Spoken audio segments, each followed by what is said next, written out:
ndakuchengeta mumwoyo mangu. Zvizhinji zvichauya mudiwa wangu. Pakutanga ndakatsvaka ndina kuchiwana chinonzi rudo. Pakutanga ndakatsvaka ndina kuchiwana chinonzi rudo. Baby wangu ndokuda pafea, ndokuda pafea. Baby wangu ndokuda pafea, ndokuda pafea.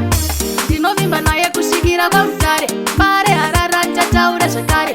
Kana wazvisiva ndakakuda kare. Vanoda kutidzorera tava kumberi kare. Ndakakuda ndikakuchengeta mumwoyo mangu. Zvizhinji zvichauya mudiwa wangu. Ziva pfuma inorira ichiti pangu. Saka ndoda ugare tena. Ndineka wife kanga ndoda. Kakanenge kasina kumbopoda. Kakandikoshera kungangoda. Kungangoda. Ndineka wife kanga ndoda. Kakanenge kasina kumbopoda. Kakandikoshera kungangoda. Kungangoda.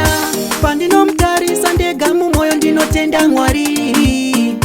Akandida ndisina chinhu, ndisina kana mari. Kana ndinaye mudiwa wangu handifunge zvendari. Rudo haruperi saka rega ndimbokuchidzira ari iyoyo. Ndineka wife kanga ndoda. Kakanaka kasina kumbopoda. Kakandikoshera kungangoda. Kungangoda. Ndineka wife kanga ndoda.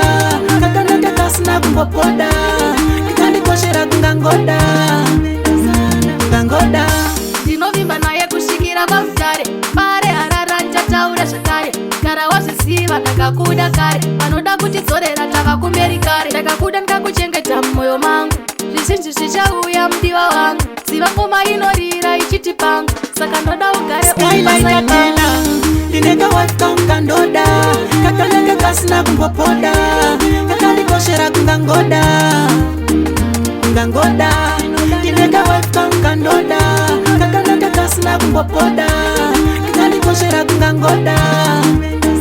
Kungangoda. Pandinomutarisa ndega mumwoyo ndinotenda Mwari. Akandida ndisina chinhu, ndisina kana mari. Kana ndinaye mudiwa wangu handifunge zvendari. Rudo haruperi saka rega ndimbokuchidzira ari